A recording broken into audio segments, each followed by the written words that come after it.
Good afternoon or good evening, everybody, depending on where you're joining from. If you're joining from Australia, I'd like to acknowledge the traditional land upon which we're all gathered upon. I'm on Wurundjeri land right now, and I'd like to pay my respects to elders past, present, and emerging. Now, my name is Rohan, and I'm from the Kumpul team, which is AIYA's Cultural Diversity Club. And I'm joined today by Arsna, who will be moderating this session, and Novi, who will be doing all the behind the scenes work regarding the Zoom. So to celebrate NAIDOC Week 2023, the theme of which is for our elders, the Kumpul team have planned a special webinar entitled Australian-Indonesian Literature. Now, this webinar is in memory of the late Lily Yulianti Farid, who was a writer and researcher working on cultural relations between Australia and Indonesia.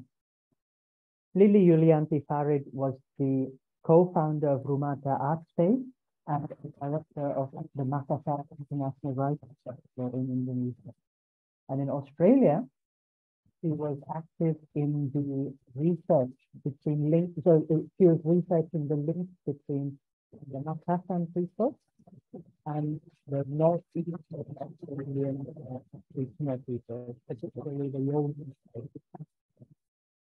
And for this webinar, dealing with the research from the Rumata Artspace and the Monash University, both of whom have connections to Lily Yulianti Farid. I would like to pass on now to Arsna, who will introduce the speakers in greater depth and also let us know what the structure of today's webinar is going to be. Thank you very much. Okay, thank you so much for the time, Rohan. All right, welcome for the participants here. I would like to introduce myself. I am Aziza and I'll be a moderator for this event. So, okay, without further ado, I would like to introduce the astonishing speakers here. A beautiful lady, Ibu Yacinta. Welcome, Ibu Yacinta. Thank you for to be here. And Kak Riri Riza. Thank you so much for attending this webinar. Hi, Kariri. I know a lot of people here knows about Kariri movies and amazing works. We will talk about that as well. But because this webinar is to commemorate the NAIDOC week, so we will also talk about Ibu Lily Yulianti as the founder of Rumata with Karire as well. He is a founder of Rumata Artspace. Before, I would like to introducing about Ibu Yacinta as the first speaker of this webinar. So, okay, Ibu Yacinta Kuzaryumi Kurniasi was born in Kedung Jati, Central Java, Indonesia. And she went to Yogyakarta, where she did her degree in English, Literature, Education, and Language Teaching Methodology at the University of Yogyakarta. I hope there are students here from University of Yogyakarta because I was also from Yogyakarta student, but I'm from UGM. Well, we are neighbor. And in 1994, she was invited to work as an Indonesian guest teacher in Northern Tasmania schools and at the University of Tasmania for 12 months, where she visited about 40 schools and lived with 18 different families. And also she was completing her applied linguistic TESOL and LOTE at University of Tasmania. She completed her master research project on age, gender, and foreign language learning strategy, a study case of Indonesian student in Tasmania University. She also joined the Monash Indonesian program teaching Indonesian Javanese language and studies. Currently, Yacinta also working on her PhD, focusing on Javanese language teaching at schools and young Japanese in Yogyakarta. Wow, very amazing work, Ibu Yacinta. I know, I think that Ibu Yacinta is really have a passionate in literature between Indonesia and Australia itself. So this is very amazing work for Ibu Yacinta. Okay, okay, without further ado, we can let Ibu Yacinta make a storytelling on this event. So time is your, Ibu Yacinta. Terima kasih. Thank you. Hi, everyone.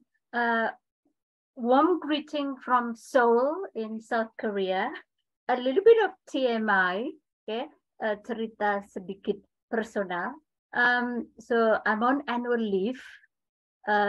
Being academic, nowadays, you have to make the most of it. In 20 years, my first time probably, a little bit of combinations of holiday, spent time getting into subway, trying the food, visiting museums, listening to people, observing, going for a walk, lots and lots of walk. Why I'm doing this? Because I'm inspired by Mbak Lily. Mbak Lily was brilliant at that. She's so well-traveled everywhere. Since I met her before Monash, we connected, we talked through, and this is something that she's brilliant at, watching, going to different places all over the world, listening and become cultural activists. So in a small portion probably, I am trying to honor her memory by doing this. And I'm so happy to be invited by AIYA with the absolute favorite theme, Koneksi Australia-Indonesia. Okay. Based on my very close discussion, frank discussion with Mbak Lily, where we share one thing, youth, language, and activism, I'm going to rebel this afternoon. Because when I asked Rowan, are we going to talk in English, Ron? And Ron said, yeah, I think it will be. And I said, okay. But Lily and I spent for the last, I think since 2020, about how we also bring the importance of language. Languages in this case, which is what Indonesia is, linguistic diversity, into everything we do, because literature is nothing without language. So I invited her, even though she's known with her work for so many things, and Masruri can explain, and we have lots of evidence about her work, but I'll be a bit selfish.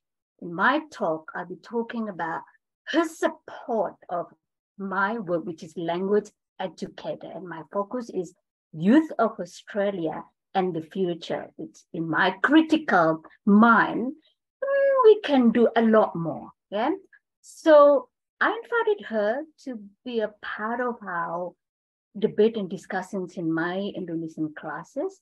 And she was interviewed by my students, and she ended up talking about very critical view of, if we talk about Indonesia and Australia, we also include the languages of Indonesia there. And being monolingual English mindset, it's very dangerous because it's a, bias conscious, if you like. So I'll be using both English and Indonesians. You just have to bear with me in my talk. Okay. Secondly, I would like to acknowledge the valuable contributions of my academic and personal mentor, Associate Professor Dwi Noverini Jenar. Yeah. Many hours of discussions with her in general about being Indonesians, women, academic activists, which is what Lily is. But Bu Novi herself has experience working with Mbak Lily, observing, being her supporter, and very impressed with what she's done. So I would like to thank her. Because recently, when I got the invitations, I have to okay, who do I speak? I have to speak to Bu Novi. She's, I think, the best linguist, Indonesian-born linguist, working, living in Australia, to be exact, in Sydney University, both of us trying to contribute to what we call Indonesia and Australia connection in our area. So I'm very thankful. Now,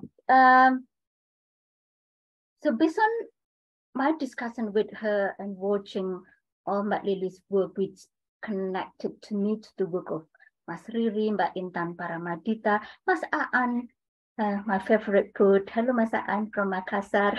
It's embarrassing. I think I wrote one poem about him early on in my book. I have to update that. It is hard to think of Mbak Lily without being extremely proud of her work. As an Indonesian woman,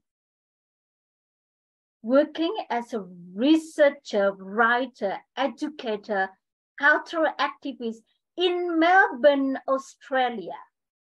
This is personal for me, watching her, being inspired with her persistent, quiet determination, precise, stylish presence.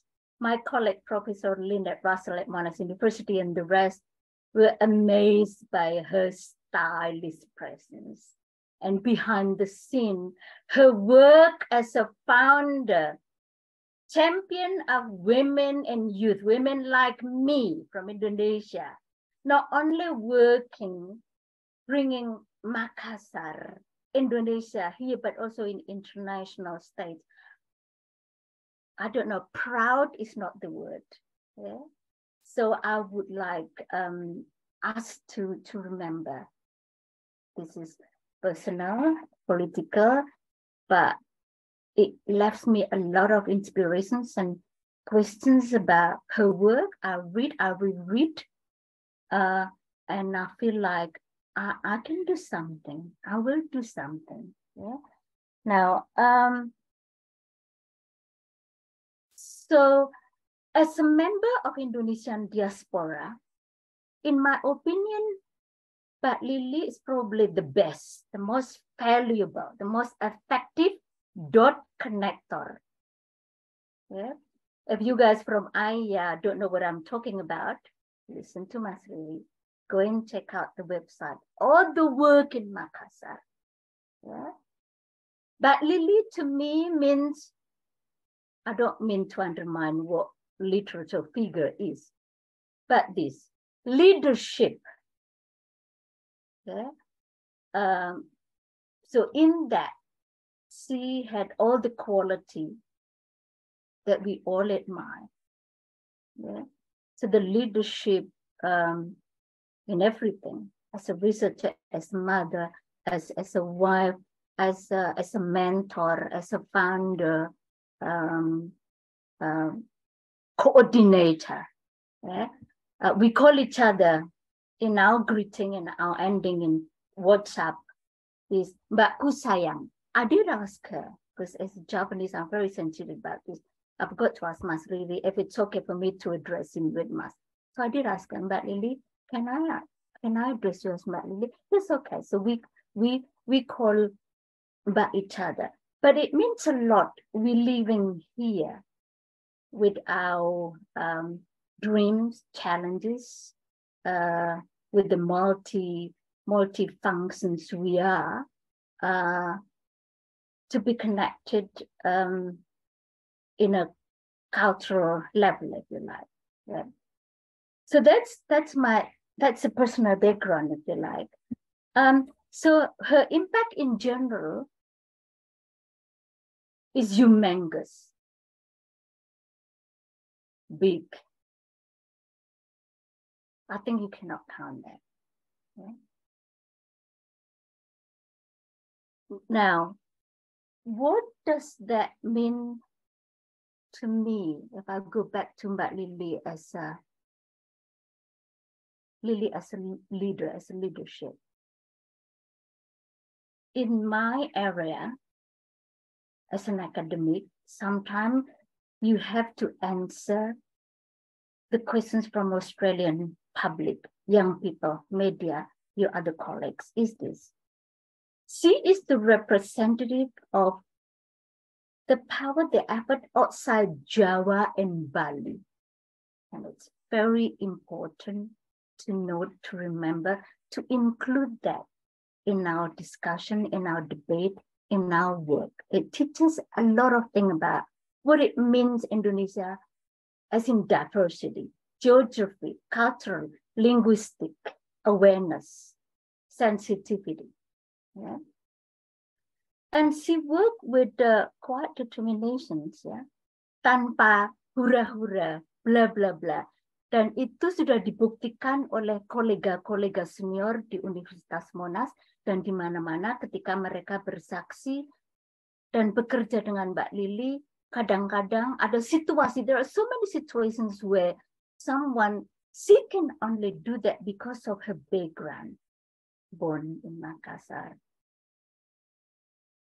Have written so many things, very critical, subtle, about Jakarta, Java, living in Melbourne, in Australia, the struggle, the strength, and so on and so on. I think sometimes we miss that because we focus too much on, again, Java, and probably to that extent Bali. And I'm going into the directions of the word of literature, if you like. Yeah? Now, so what are the results? The results are here to see. You can look on the website and the work. What we should do now is asking questions. Do we appreciate her enough? What can we learn? How to continue her legacy? Her method of work to connect these two worlds, Indonesia and Australia. Okay. So now I'm going to very quickly go to Indonesian department at Monash. Yeah. This is kind of the end of my reflection. This is about my introductions to her work, her quality, all the qualities that I am reflecting, trying to emulate. The very first introductions is actually to her short story called Dapur. And it was thanks to my former colleagues, Dr. Paul Thomas, a lecturer, docent to Universitas Monash. Yeah. So general background. Yeah. So Indonesian studies in Australia, I think, this is I'm being critical, very much dominated by the discussions about Islam, politics, security, gender, business, economy. There's a little space in literature. Yeah, and I'm noting this, and I want everyone to write as well, because I think this is our homework. Yeah, so very little space in terms of Indonesian literature. Yeah. So just going back to my first introductions to her work, her mindset, her writing, her choice of words, lots of lessons that I took from her work. But Dapur was selected as a part of the text in our classes at Monash University. It was a huge effort for us because, of course, there are much more important academic, and they make decisions in terms of what should we teach in our curriculum. Yeah? But we started with Dapur. And this opened my eyes as an Indonesian academic who needs to continue accepting, learning, reading about Indonesian diversity, history, conflict, politics, diversity, and so many things, which are often neglected within the curriculum in Indonesian studies in Australia. Because my part is Indonesian language, so I'm going to focus on that. Right. So why Dapur is the most important, the first step, my first love toward my journey to Lily as my leader is because, as I said before, dapur gives me that different side of Indonesia. It's a power, it's the sound. When I read dapur, I can smell, I can listen to Ruth Ambon dialects. And of course, you feel sad about the conflict. And then Kalila and Ibu, it brings me to the understanding how big, how complex, how chaotic. I try to put in a sentence, Indonesia itu adalah kekacauan yang indah dan keindahan yang kacau. And we need to do that to get, in order to do that, we have to get out from Java. More importantly, we have to get out from Indonesia. And that's my connection with Mbak Lily. And dapur was the first. So for the last 2 weeks, I reread, I underline what's in there, and it gives me, as I said, lots of things. So I highly recommend for IELTS, okay, for anybody watching this, to start with dapur. We will recommend. You can start with anyway. But personally, dapur is includes everything. There's these 3 women from 3 different generations. There's linguistic diversity. There's about dapur. There's about the struggle. There's about the single mother. There's about the culture of corruption. There's the style of Mbak Lily, subtle criticism in a beautiful way, if you like, about Indonesia, the reality of Indonesia. And I'm going to end that by reading some of the favorite part from short story called Dapur. Yeah, the first one is, of course, the first sentence. Kalimat yang pertama. Yeah. You will see why it's important if everyone, whether you are in Indonesia, Australia, everywhere, if you're interested in literature, you have to care about the language or its languages. Yeah? Translation is not enough. Yeah? You will be connected more with the sounds, with the smell, with the spelling, more understanding. First sentence is like this. Ruth mencintai terigu. Ibu mencintai dapur. Adapun aku mencintai Ruth dan Ibu. And this haunts me in a beautiful way every time someone asks, can you recommend short story? Not about Java, whatever. And I choose this and I explain the sentence. Okay. An Ibu who loves singing Frank Sinatra song. The next part is this, of course. Ruth dalam dialek Ambon, tak kalah jenakanya mengenang masa kecilku. And there's the Ruth speaking in one sentence. I'm going to read this in a very lame Ambon dialect, but to me it's beautiful. It's a reminder what Indonesia is. And there are suke when I teach my students in Australia, Indonesia is not this. It's this. Something about beta selalu mabuk laut terus pi Jawa paling lamai singlai beta pikir om sa di Makassar pi dekat.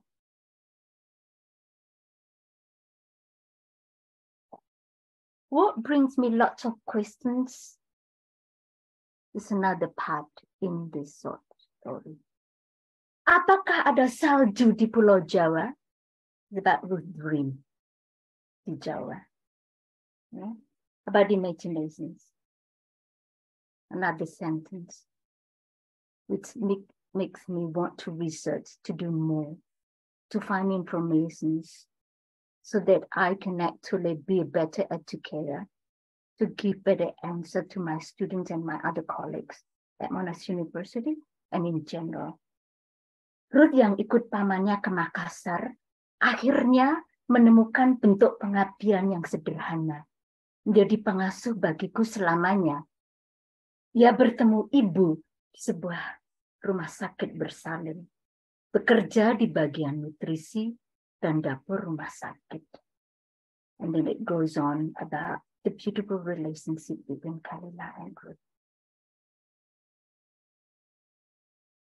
next part about ketika kerusuhan Ambon pecah, Ruth yang sudah beranjak tua tetap mengulen terigu di dapur kami dengan air mata, mengutuki gambar-gambar penuh kebencian dan permusuhan yang ditayangkan di televisi. Kenapa mesti baku bunuh? Kenapakah? I have friends, close friends in Tasmania from Ambon. We share lots of view and discussions and debate about tanah waktu itu ya terjadi di konflik ketika dia menjadi mahasiswa biasa di sana, kemudian terjadi konflik dan apa yang ada dalam pikirannya, kekhawatiran keluarganya dan lain-lain. Now, yes. Sorry, the time is 3 minutes more. Yeah. Okay, thank you. Yeah, so I will end with one sentence which I think is important. Something about this. Makin hari pemerintah kita tampaknya tidak bisa rapat tanpa makan-makan, ditanggung negara. Begitulah asumsiku. Yeah. And I ask, has it changed? That's really, this is Mbak Lily's style, right? I'm going to end with the last paragraph. This is by Khalila. Para pegawai berkerumun, berbisik-bisik dan menggeleng-gelengkan kepala saat seorang perempuan muda melangkah keluar dari ruang yang di atas pintunya bertuliskan Kepala Bagian Keuangan. Langkah perempuan itu gegas dan tegas. Di wajahnya terlihat 1000 api kemarahan yang berkobar, terus berkobar menjilati koridor, tangga, halaman gedung milik pemerintah yang dilaluinya. Aku, Khalila, pengusaha catering yang kata orang juga secantik ibu. Yang membedakan kami, aku mudah naik pitam, meludahi kwitansi kosong yang dibawa para pegawai rendahan, memaki-maki ajutan para pejabat tinggi yang mencoba mengatur kencan-kencan gelap untuk atasannya dan naik pitam pada pejabat yang mencoba mengatur harga. Aku tidak punya senyum untuk mereka seperti yang diberikan ibu bertahun yang lalu.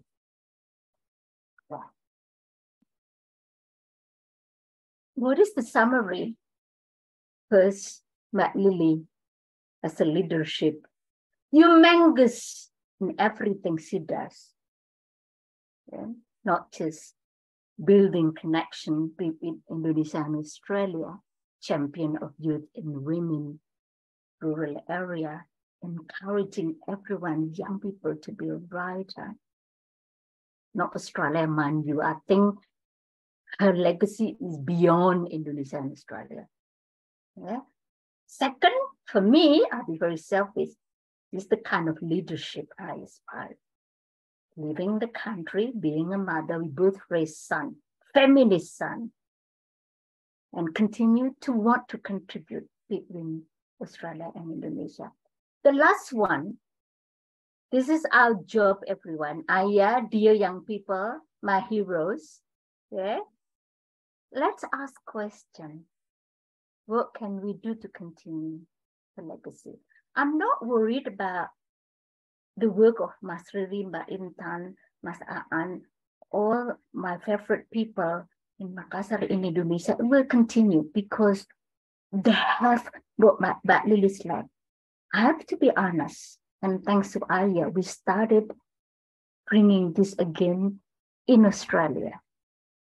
I will contribute in my role as an academic to insert, to fight with my other colleagues, to include Indonesian literature, especially her work because Pak Lily works in, you know, the power, the importance side of Indonesia outside Bali and Java, the diversity, the conflict, the acceptance to accept Indonesia's like that, and also acceptance not to accept because we should do better, to honor her memory.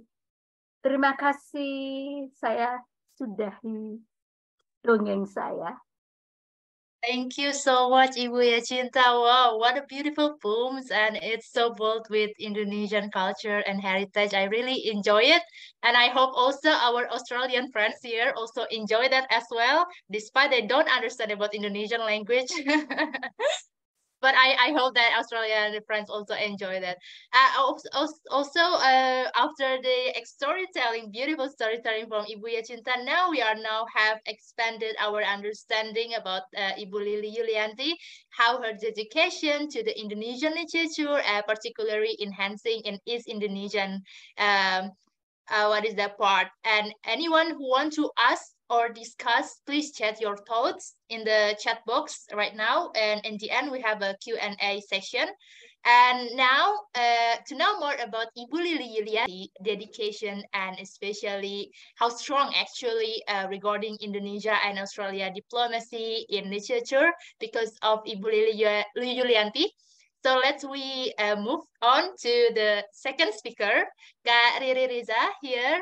Okay, let me introduce about our astonishing founder of Rumata Artspace.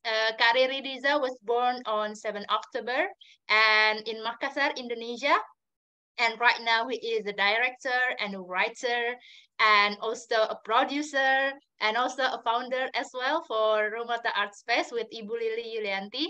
And in 93, Kak Riri graduated from Jakarta Arts Institute, where he majored in film directing. And also in 95, Kak Riri directed 2 episodes in the documentary series Anak Seribu Pulau, and he directed also his first feature film Kuldesak in 98, collaborating with Mira Lesmana, Nantrivani, Ahnas, and other contributors. And also, Kak Riri worked on Sherina Adventure. Who watched Sherina Adventure in the part 1? It's a really good movie back then in a childhood memory. And also, Kak Riri also studied screenwriter at Royal Holloway University of London. And then also Kak Riri wrote his first screenplay, Eliana. His other film also include Gi, Untuk Rena, and 3 Days to Forever. And right now, Kak Riri is working on the second Sherina Adventure movie. I think on September will be on the cinema, right, Kak Riri? Yes. I cannot waiting for that. Okay, so without further ado, please, Kak Riri, your times. Thank you very much, Aziza, and thank you, AIYA, the organization, for having me here. It's a lovely opportunity. I have we have prepared some PowerPoint presentation to keep me focused, actually, because you know, talking about things that's we are so excited about, and very important also. I think, you know, I'm afraid I can be going everywhere. So thank you, Mbak Yacinta, for previously give us so many personal and important information about, you know, who is Lily Yulianti Farid.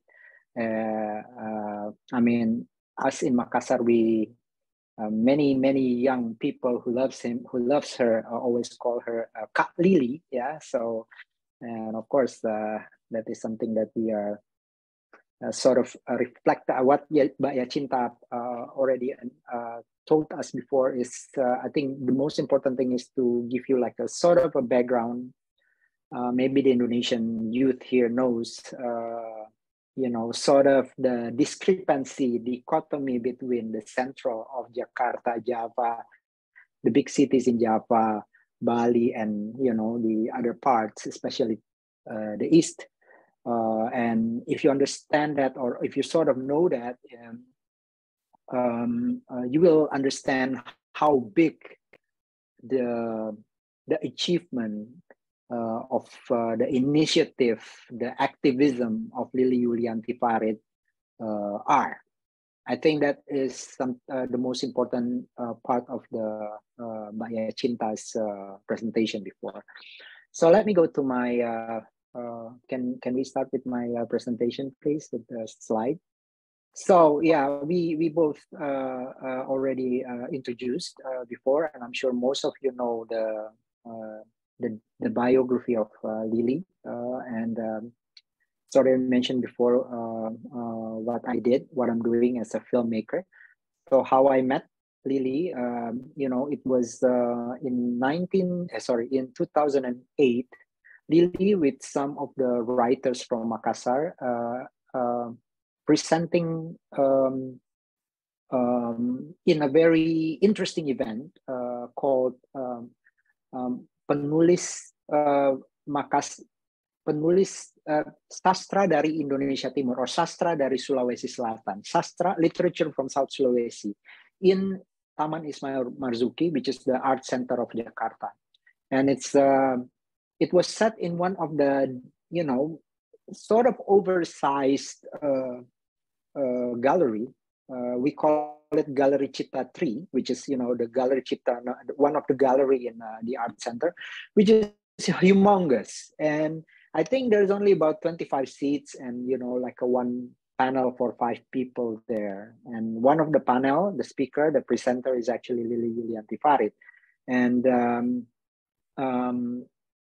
she's the only female speaker, if I didn't miss at that time. But she's not only presenting her work, but also she worked together with Luna Vidya, which is one of the very, very, you know, amazing performer, theater performer from Makassar, which is, you know, presenting Lily's short story, which is the part of one of the short story in her short story compilation called Ininawa. And I was amazed that time, and immediately I went to meet Aan Mansur. I went to meet Lily Yulianti definitely at that time, and some other writers. And I was born in Makassar myself in 1970, and, you know, all this time I study film and I work in Jakarta. I really sort of losing connection with my homeland.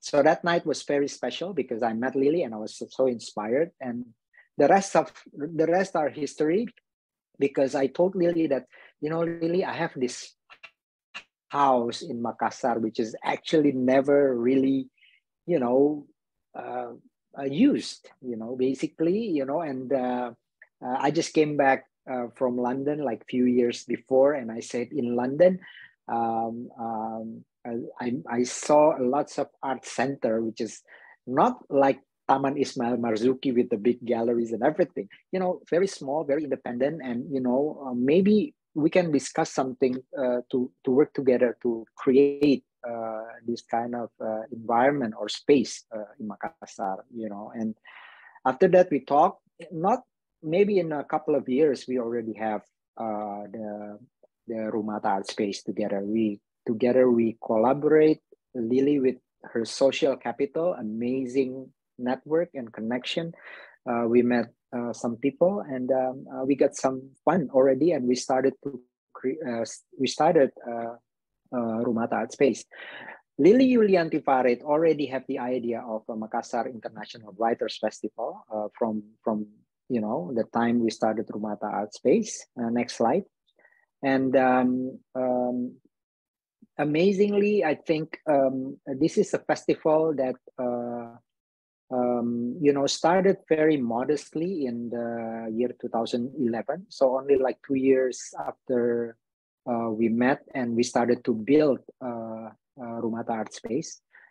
Indeed, the first Makassar International Writers Festival is already held while we are building the space. So the art space is not yet, you know, finished, but Lily has already started the MIWF, we call it. And, you know, it's a very, very important step to call it International Writers Festival. And like Mbak Yacinta said, if you want to start an art space or a festival, international festival in Bali or in Jakarta, that is something sort of, you know, not too complicated or too difficult. But if you want to start it in the city, which far from the central, you know, challenges is very, very hard. And especially when I met her, she's a mother. She's already an activist. She started a lot of initiatives, including the one in Jakarta, and also, you know, the presentation of South Sulawesi literature, and also like citizen journalism website, which is also a very important part of the literary movement in Makassar called Ininawa.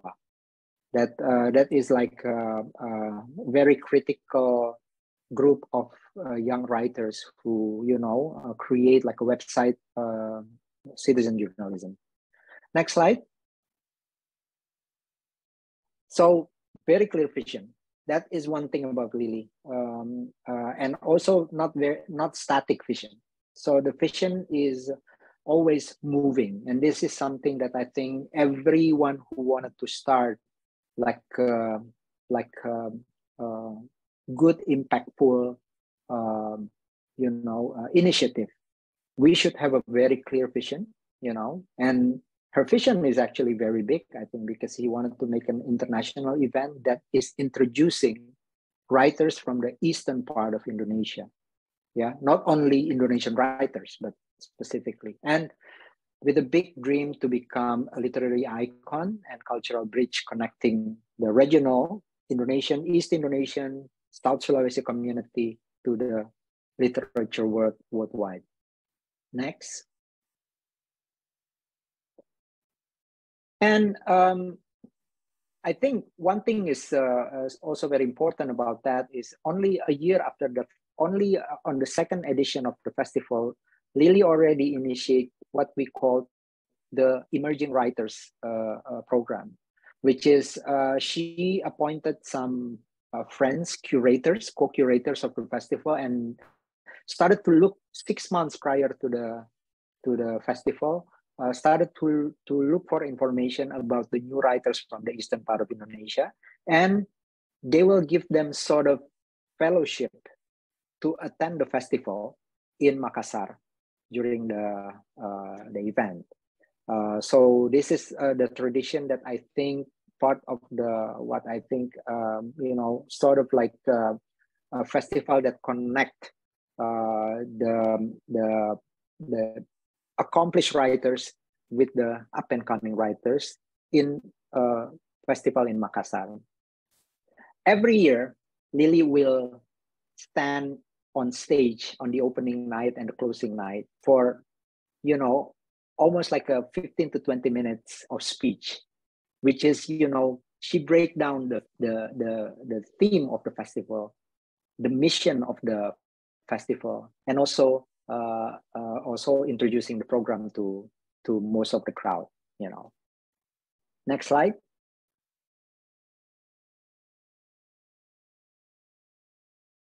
One thing also is very important with the festival is how he helped volunteerism. He is uphold volunteerism. The festival, you know, is very small actually. You know, like the organizing committee of the festival, maybe like not more than 10 people. You know, but like 2 months prior, we started to announce the volunteer. To collect volunteers from the young people of Makassar, and sometimes me, because you know, I'm not directly involved with the festival. I only involved in some meetings prior to, and Lily always push me to come during the festival, and I struggle to attend annually, religiously, because I always love the event. And sometimes I ask you to, Lily, your festival can be organized with maybe 10, 20 volunteers. But Lily always insists on having like sometimes we have like 70 volunteers working on a festival, and it's very crowded sometimes in my experience. But after years and years, I understand that this is very important to engage the new generation to literature, because if you have like young volunteers around and they have a very interesting duties, for example, picking up Dewi Lestari or Seno Gumira Aji Dharma in the airport, and for them, meeting these big writers, and taking care of them for the next 3 days of the festival is something that's very inspiring. So I think, and one more thing about these volunteers is actually one volunteer is actually will bring like 5 friends to the festival. So if you have like 50 volunteers, automatically you will have at least 250 people, young people, come as a participant, attending the festival as a devoted audience.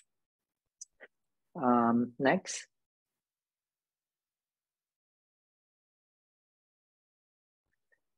So after the first decade, I think we are very proud to have achieved something that is very unique to MIWF. A festival that is, maybe not the biggest comparing to some other writer or literary festival that that's happening in Indonesia, but at least we are the only international level literary festival in the eastern part of Indonesia, and we are running consistently until from the 2011 until the first decade.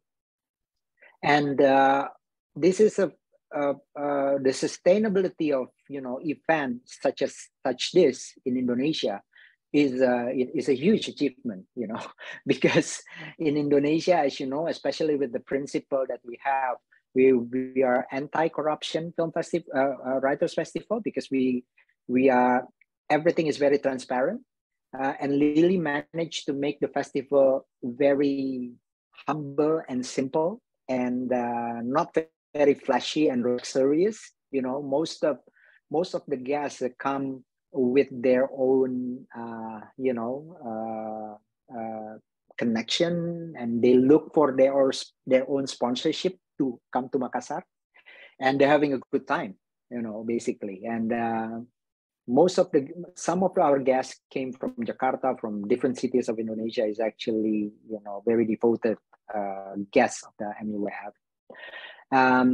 Even though we are headquartered in Makassar, most of the participants is actually come from basically all regions of Indonesia, especially from the eastern part of Indonesia. And this is the last point that I think we are very proud of. We are maybe the first festival in Indonesia that having pushed the inclusivity, no all male panel discussion. So every panel in the festival, during the preparation, the event itself, the post-event, or any event that related to Makassar Writers Festival annually that happened throughout the year, we always have like a female panel, and always push the very respectful and safe environment. And it's a zero waste festival. During the event, we have 25,000 attendance in 2019. That is the biggest. In 2018.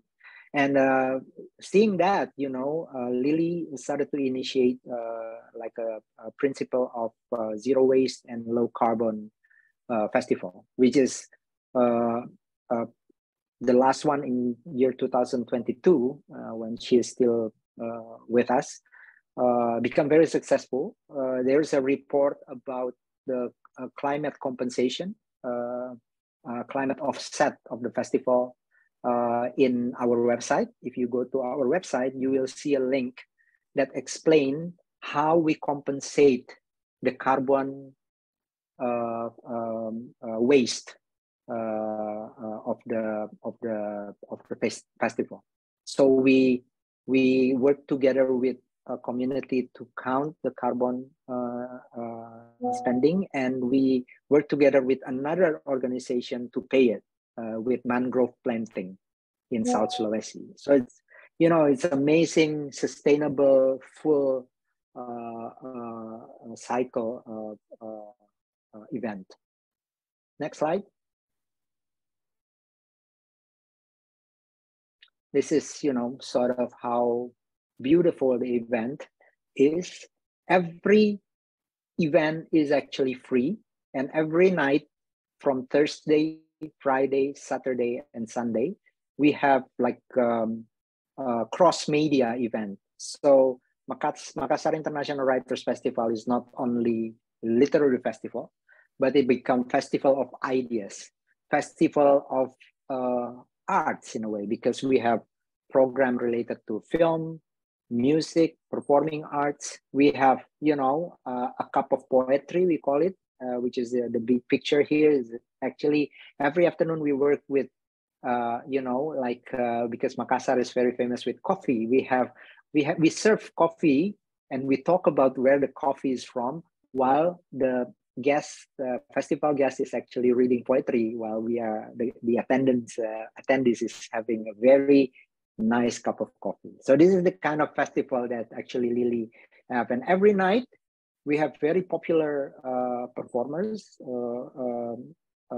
Just a month ago, during the 2023 MIWF, we have Pusakata as the closing night, and I think that is the record-breaking audience come to the festival that night.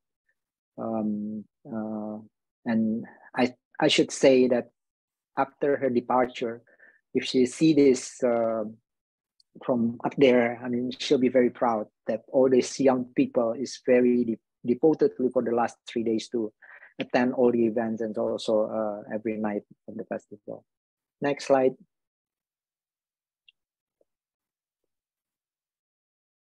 Yes, this is something very important too. I'm sure Mbak Yacinta also mentioned before.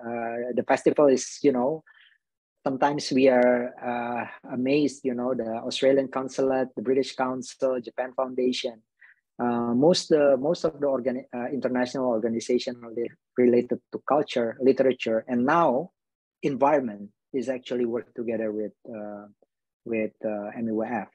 And you will see less, unlike many other festival brand, you know, we never work with a cigarette company, for example, from day one. We always very careful in choosing our partners. You know, most of them are, Lily is very specific. Most of them are very ethical companies, you know. So I think this is an initiative that actually very like a full circle sustainable event. Next.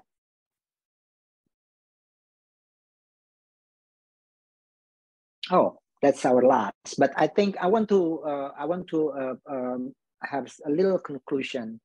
I think Lily Yulianti Farid is an activist, and with her sensibility as a mother and as an academic and also as a writer, she has all the back of capital sort of to run initiative such as Rumata Artspace and Makassar International Writers Festival. And I'm very grateful that I have a partner like her who's like, you know, keeping the balance all together. You know, I don't really met Lily, you know, a lot, you know, but we have our Wednesday morning meeting every time online to discuss things. And every time he came to Jakarta, pre-pandemic, usually we met like 3 or 4 times a year. We don't talk that much, but I think there's something very strong from the very beginning of how we want to run things. And the Emerging Writers Program from 2012 is also one of her biggest contribution to the literary world, because most of the emerging writers that you know, Lily and team carefully picked now become very prominent literary figure in Indonesia. You know, name like Ernie Alajai, Faisal Odang, Felix Nesi, and many others. Now become a very important figure in our literary worlds. Our attendants, our guest writers come not only from big cities of the world, but also from cities like Atambua, small cities like small town like Pangkep, Kupang, Gorontalo, Luwu, Banggai. So the names of the city is announced, in one international event. That is something very important. And we already present some of the most important performers from the national standard, I shouldn't say national standard, but performer which is actually represent Indonesia in many international festivals around the world come to Makassar. For example, in 2014, we have the performance of Aku di Ponegoro, which is actually a series of play inspired by the writings, the book of Dr. Peter Carey, that is actually directed by a famous literary theater person, director Landung Simatupang, performed in Fort Rotterdam, where the actual related to history of Pangeran Diponegoro during Makassar Writers Festival, and also Paper Moon Puppet Theater from Yogyakarta came to Makassar and performed during the Makassar Writers Festival. So it became very important event, and I just want to tell you that this is one of the biggest events in Makassar that doesn't have anything to do, and also never have true support from the city of Makassar. And for Lily, that is something that is not too important, because for us, our independence to be able to criticize, to have a critical position towards the city government. Even though we love the city so much, I know for sure how Lily loved Makassar, during the whole speech that he had during the festival, during all the dinner that she invited all the international guests to, you can feel her love to the city. But unless there's a principle that need to be taken to consideration by both parties, she actually never worked with the city government. I guess I stop at that, and I hope we still have time to discuss a bit. Thank you very much. I hope, Okay, I'm sorry if thank you. Thank you very much, Kak Riri, for the explanation. It's really great. We are having a more understanding about Lily Yulianti and as well the literature Indonesian and Australian. So here we had questions. The first question from Sophia Han. What are the few Indonesian book recommendations that have English translation as well? And what is the self-publishing process like in Indonesia? Maybe Ibu Yacinta has the dedication to answer this. Yes, I secret. I've actually sent her direct message. There's a book written by Associate Professor Stuart Robson and someone named Yacinta Kurniase. It's called Basic Indonesians, an introductory course book. So it has a story of the girl and someone from Australia. Every weekly it has a reading, it's cartoon note, it has grammar, it has translations and all exercise. I think it's good for beginners, anybody who wants to learn Indonesians. And I've already sent a detail to her, I think, Sophia? Yeah. So it's very plus, and the title is Basic Indonesian a course book, I think. Yeah. So I hope that helps. I'm thinking of writing for intermediate level, but yeah, there you go. All right. That's the book from Ibu Yacinta as well, the writer itself for the book. Okay. The second question, maybe it can be also answered by Karire and Ibu Yacinta as well. So, as part of Miss Lily Yulianti Farid, what needs to be developed in the future for writers from East Indonesia to get some opportunities as writers from other islands, especially Java? Thank you. It's really a good question anyway.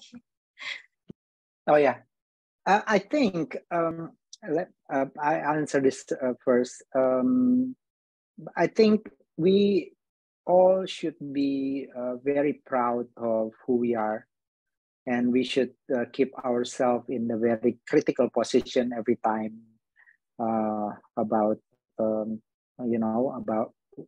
about our point of view, for example.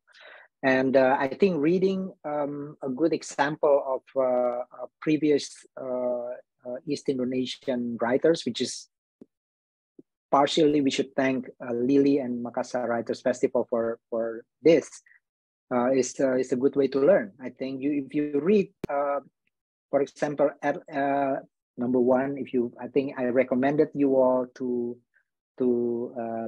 look up in Amazon the compilation of short story from Lily Yulianti Farid called Family Room, which is beautifully translated by Lontar Foundation and published by Lontar Foundation. That is like a standard, a good literature from East Indonesia, and so I think nowadays opportunity to introduce your work is also open widely. Look up for the Emerging Writers, MIWF Emerging Writers program, and when to submit your work to be able to be introduced in the good festival in Makassar. I think is a good opportunity for young writers, and I think from me that's my recommendation. All right, that's a good answer, Kariri. Okay, Ibu Yacinta, maybe you have a little answer for this question. What he said. but probably from my side, that means I need to be more aware about what's happening with the work and the continuing work by Kariri and others, and promote more of the materials in my teaching. I'm very involved with the Indonesian diaspora. They often ask me what sort of books should I read, what sort of books should I recommend to their neighbors, their new friends, to their children, and so on and so on. So I keep thinking in a little way, what can I support? Support financials, ideas. I'm glad Kariri sent me email. So definitely we'll talk more because I also need I need some ideas. I'm based in Melbourne. I have all connections. People listen to me, so I can, provoke them like, well, okay, this needs to be supported. Let's do this and this and that. So I will continue to do that. But the first part of answer by Kariri is excellent. Correct. I'll support that. What he said. All right. Thank you so much, Ibu Yacinta, for the answer. Okay, guys, I think it's already time is over. So I'm so sorry for Mbak Nurmadia because the time is over, so we cannot continue for the question. Thank you so much. You can guys see and rewatch our webinar in Rumata's channel YouTube and AIYA channel's YouTube and time. So thank you so much. I'm Aziza, the moderator. I really thankful and grateful for this opportunity, and see you for the next event from AIYA.